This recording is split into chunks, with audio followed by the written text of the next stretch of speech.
Merci, Monsieur le Président, et merci aux membres de cette Assemblée. J'ai seulement 5 minutes, donc je vais aller droit au but. Nous parlons aujourd'hui d'un avortement de deuxième trimestre de type dilatation-extraction pour des grossesses entre 14 et 24 semaines. Votre patiente aujourd'hui a 17 ans, elle est enceinte de 22 semaines, son enfant est de la taille de votre main, plus quelques pouces, et elle a ressenti son enfant bouger depuis quelques semaines. Elle est endormie sur la table d'opération. Vous entrez dans la table d'opération avec votre tenue opératoire et après avoir enlevé le laminaire, vous introduisez un cathéter et c'est un cathéter de type cathéter French 14. Si votre patiente avait moins de 12 semaines de grossesse, en gros le fœtus serait de la largeur de votre main et vous pourriez faire toute la procédure avec cet instrument. Mais les bébés de cette grosseur ne conviennent pas au cathéter de cette taille. Après avoir aspiré le liquide amniotique autour du bébé, vous introduisez un instrument appelé la pince à souffle. Cette pince est à peu près d'une longueur de 32 cm, faite d'acier inoxydable. L'extrémité de la pince est d'environ 6 cm de long. Les dents sont acérées. C'est un instrument fait pour tenir fermement. Lorsque ça accroche quelque chose, ça ne laisse pas partir. La procédure est faite à l'aveugle, donc imaginez vous introduisant cette pince et essayant d'attraper ceux que vous pouvez sans le voir et tirer. Et par tirer, je veux dire tirer fort. Et ensuite récupérer une jambe, à peu près de cette taille, et la poser à la table juste à côté de vous. On introduit à nouveau, on tire une nouvelle fois et on retire un bras d'environ la même taille. Et à nouveau, on le pose sur la table. Et vous refaites l'opération encore et encore pour enlever la colonne vertébrale, les intestins, le cœur et les poumons. La tête de l'enfant est de la taille d'une grosse prune. Vous ne pouvez pas la voir, mais vous en avez une idée assez bonne si vous avez votre instrument autour de quelque chose et que vos doigts s'étirent aussi loin que possible. Vous savez que vous avez bien réalisé l'opération si vous sortez de la matière blanchâtre du col de l'utérus. Cette matière blanchâtre, c'est le cerveau de l'enfant. Vous pouvez maintenant retirer des morceaux du crâne. Un jour typique, comme je pouvais en avoir. Parfois, une petite tête pouvait vous regarder dans les yeux. Félicitations, vous avez réalisé avec succès un avortement sur une grossesse de deuxième trimestre. Vous avez affirmé votre droit au choix. Une dernière question, Monsieur Levantino. Pourquoi avez-vous arrêté votre pratique de l'avortement?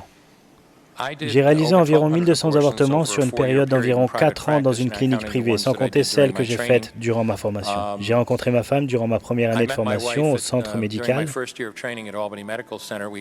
Nous nous sommes mariés l'année suivante, mais au final, nous avons eu un problème d'infertilité. Et après plusieurs années de traitement contre l'infertilité et plusieurs tentatives pour adopter un enfant, nous avons eu le bonheur d'adopter une petite fille que nous avons nommée Catherine au mois d'août 1978. Comme cela arrive souvent dans ces situations, ma femme est tombée enceinte le mois suivant et nous avons eu 2 enfants séparés de 10 mois. 2 mois avant que ma fille fête son 6e anniversaire, elle fut tuée dans un accident de voiture, littéralement, et elle est morte dans nos bras à l'arrière d'une ambulance. Des gens qui auraient des enfants peuvent peut-être penser qu'ils peuvent imaginer la situation, mais à moins d'avoir été dans cette situation, vous n'avez pas la moindre idée. Je sais que beaucoup de gens ont des difficultés à le croire, mais qu'est-ce que vous faites dans cette situation? Vous enterrez votre enfant et vous retournez à votre vie. Et je me souviens plus combien de temps ça a pris avant que je me présente à nouveau au bloc opératoire pour un avortement de deuxième trimestre de type dilatation-extraction. Je ne pensais pas faire quelque chose de spécial, c'était une routine pour moi. Mais je suis entré, j'ai littéralement retiré un bras ou une jambe et je me suis senti mal. Tout à l'heure, j'ai décrit comment on accumule des parties du corps sur le bord de la table. Ce n'est pas pour rendre les gens inconfortables, vous savez. Quand vous réalisez un avortement, vous devez faire un inventaire. Vous devez être sûr que vous retirez 2 bras et 2 jambes et tout le reste.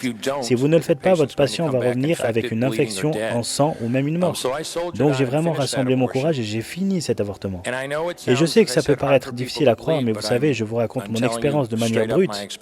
Après plus de 1200 avortements sur des grossesses de premier et de deuxième trimestre allant jusqu'à 24 semaines et étant complètement dédié à cette tâche, mais pour la première fois de ma vie, j'ai vraiment regardé cette pile de membres déchiquetés au bord de la table. Et je n'ai pas vu là un droit merveilleux au choix. Et je n'ai pas pensé non plus à tout cet argent que j'avais gagné. Tout ce que je pouvais voir, c'était le fils ou la fille de quelqu'un. J'ai arrêté de faire des avortements tardifs après cela, et quelques mois plus tard, j'ai cessé de faire tout type d'avortement. Merci.